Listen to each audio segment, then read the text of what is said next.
Hello, everybody. Welcome to another episode of Sistering with Mel and Lynn. Hi, Lynn. Today, we're going to talk about rejection. Anong take mo dyan? Anong take mo sa rejection? Ako, for me, ang rejection, ano siya mahirap siyang tanggapin, pero hindi natin masyado dapat dinidibdib. Kasi rejection Correct. is just an opinion of one person.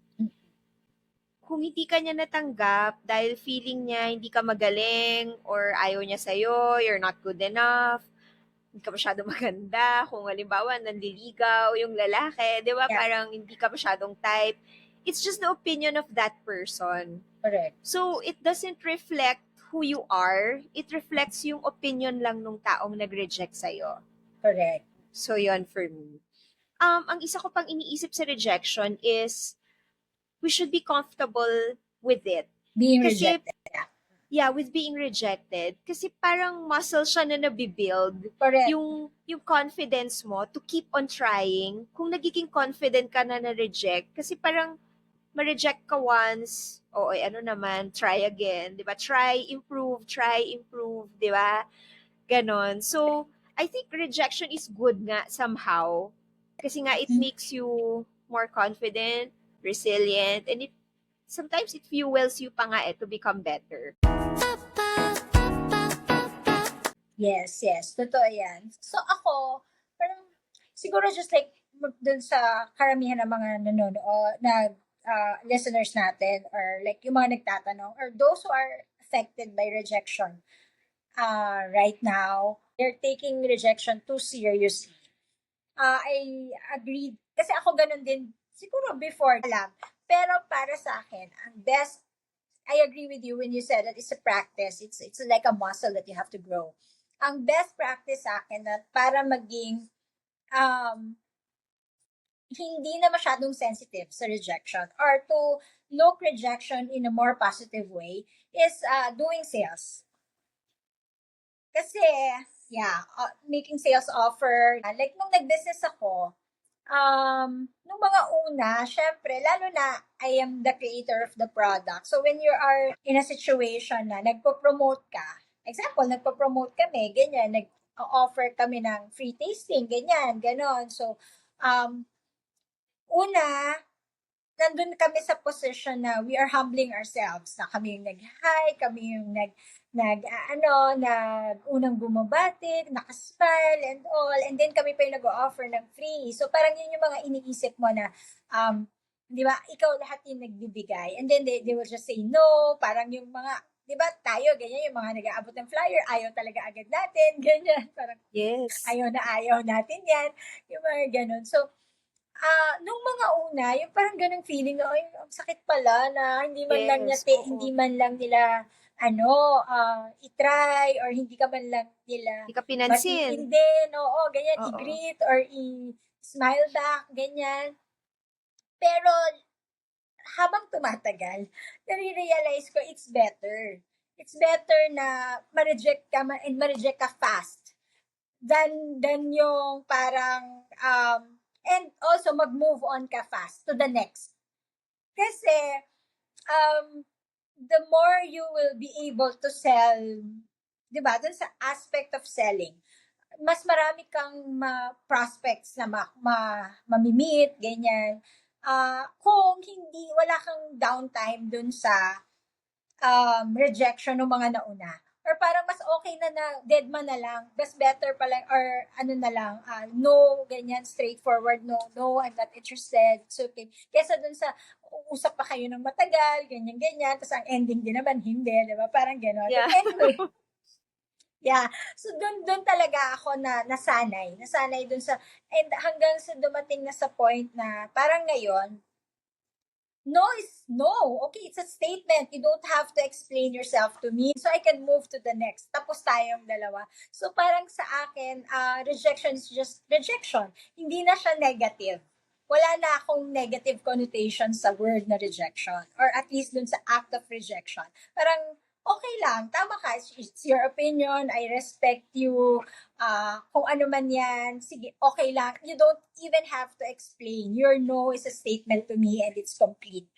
okay na ako doon. I can now move to my next customer na pwedeng, di ba, pwedeng I can get a yes Oo. or, di ba, or a better deal or whatever. So, kung ano man, basta move forward lang, move through it, tapos na. So, hindi na rin ako masyadong, hindi, parang, tama ka, nakakasanayan siya eh. And hindi naman sa yung parang namamanhid ka na, pero, You yung don't take it hindi, personally yes, anymore. yes. I don't take it personally anymore. I don't think na, dati may parang feeling pa ako na, mali ba? May mali ba? Or what's wrong? Ganyan. Parang ganon.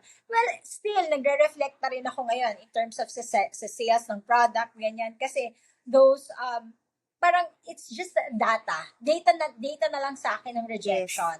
Yeah, ganun na lang. Information na lang siya sa akin. And then I just use that to decide to improve, to, 'di ba, to be able to decipher or to plan kung ano yung mga susunod na strategy. So ganun na lang siya. I don't really take it personally anymore. So para dun sa mga na affected ng rejection, try nyo mag-sales.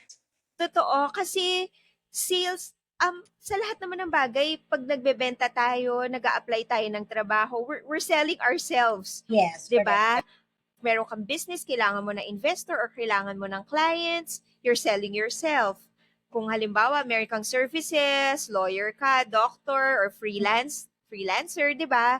You're Correct. selling your services, you're selling yourself. So, talagang sa sales maho-hone yung ano mo, Yes, oo. yung skill mo na kung paano maging comfortable with rejection.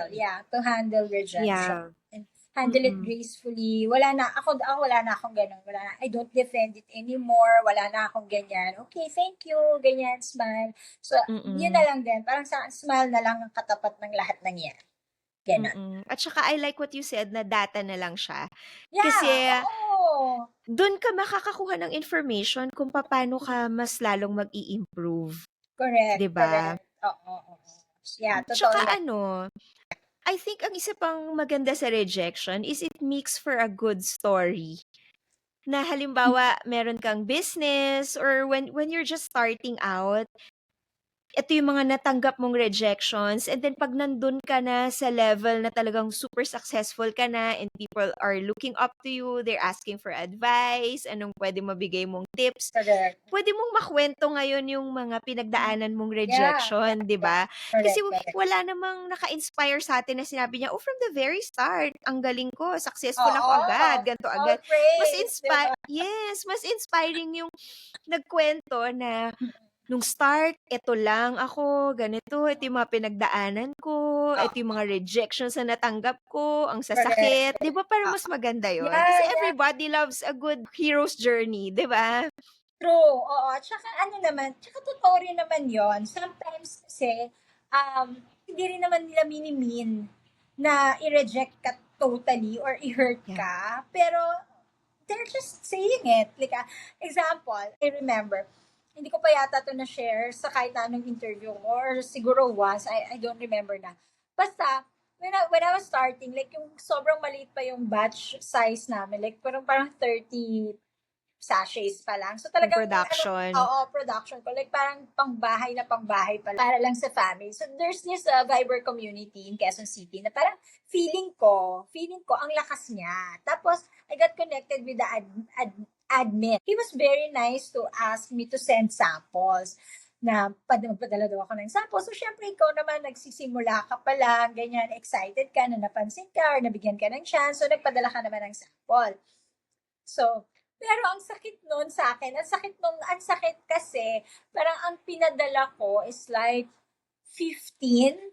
So, parang half of my batch, 'di ba? Kasi ang dami daw nila Half of your entire magtitikim, ganyan, ganyan. production. Oo, so parang, pero go pa rin ako kasi parang feeling ko this is opportunity for me to sell kasi may Yeah. malaki yung community nila, etc., ganyan, ganyan. So, parang after ko mapadala and everything, that's like, again, that's like almost half of my batch size, no? So, imagine yung hirap ko doon. Tapos, after a couple of days, syempre binalikan ko siya, ganyan, kinamusta ko, ganun. Tapos, ang sabi niya, ang sabi niya sa akin, parang mas masarap daw yung ginagawa ng mayordoma nila. So, Yeah, natatawa na lang ako. Ha? Kasi, oo, di ba? Talagang, nung una pa nang napaisip ako, ganun? Okay, fine. Honestly, nung time na yon hindi naman talaga, hindi ako nainis dun sa fact na hindi niya ako in-onboard or hindi niya kineri yung product ko dun sa group nila. Mas nasayangan ako dun sa binigay ko na sana, Oo. hindi, na sana ininom na lang namin. That's like 15 days, 15 cups, di ba? Parang ganon yung feeling ko. Tapos, second, nung nagko-contemplate ako, actually, naisip ko yun na parang, so ibig sabihin, kaya ako sinasabi na data siya information siya yung rejection. So, ibig sabihin, may market are those people na walang mayordoma. Oh. Diba? Kasi, Yeah, that's a very good insight. Galing. Oo. kasi, sige, siya, may mayordoma siya. O, good for Yeah. you. Magaling gumawa ng tsokolating mayordoma mo. Pero, ilan ba ang may mayordoma ngayon? Hello, raise your hands. Diba? Yes. So, Yes. so, para sa mga walang mayordoma, ako na lang yon, kami na lang yon. So, bili na lang kayo sa akin. So, Yes. diba, yung mas lumakas yung loob Kasi- ko kasi mas marami yun eh. Diba? So, parang mas marami akong market, mas makaka-appreciate sa akin kasi hindi naman lahat ng tao may mayordoma. Tapos, fast forward to like a couple of years, doon pa rin kasi ako dun sa Viber community na yun. Like, sometimes I buy things there, like mga vegetables, ganyan-ganyan. Tapos, this same person is now asking me to, parang may mga tinatanong siya sa akin kung anong mga ginagawa ko, ganyan-ganyan. Tapos, siguro hindi niya na ako naaalala, syempre sa dami. Yeah. Tapos, tinatanong niya ako, why don't you, parang, Send samples. Oo. Tapos, ako, oh no, it's okay. Parang, I don't handle, parang ang sinagot ko na lang yata noon is parang, we have retail partners already. So parang we're okay with our retail partners. So ginanon ko na lang. Hindi ko na sinabi kung sino yung retail partner ko, ganyan. So parang wala lang, information lang. Kaya yung rejection, guys, information lang talaga siya. Gamitin nyo siya sa information to fuel your, to move through talaga dun sa situation. And win, diba? Win dun sa situation. Yes. Huwag na masyado mag-dwell dun sa hurt na kinos ng rejection. Kasi madadala mo yung energy na yun. For example, nag-apply ka ulit ng ibang work or nag-alok ka ulit ng product mo sa ibang customers. Madadala mo yung energy na yun di ba? Yung negative energies. Yeah, pag nag-aalok talaga, next. Laging ganun ang isip. Yes. Okay, pagkasagot niya, next. Dapat may ganun na. The faster na makan-move ka to the next, the better. Doon naman, parang medyo matagal, ganyan, may mga, parang B2B kasi yun no? Business to business kind of, okay lang, gamitin mo na lang yung information intelligently talaga. Yung feedback niya, ganyan, i-turn mo into something na useful for you. Mm-mm. And kita mo nga, it really makes for a good story, yung rejection. Kasi may nakwento ka ngayon. Oh, yeah. O, diba? And yung product mo, nasa Rustan's Marketplace, and baka yung mga bumibili doon, meron din naman silang mayordoma. Pero, yes. mas pinipili pa rin nilang bilhin chocolate mo. Oh. Yeah, or ibang specialty ng mayordoma nila, diba? Hindi chocolate. So, okay lang. Yes. O, diba? Pero ito naman, on the other side, on the flip side of rejection, it helps fuel your dreams. It helps you improve. Pero kung nafe-feel mo na hindi talaga yun para sa'yo, maybe it's God's redirection also. Yes. Yung rejection. Yung kasi merong type of rejection na parang talagang sobrang nalugbok ka na ayaw mo na. Yung nag-give up ka na talaga. Maybe it's also God's way of trying to make you feel na hindi yan ang para sa'yo. Yes, Diba? You're not... Ang tigas ang ulo mo, kaya paulit-ulit kang nasasaktan. Yes. Hindi.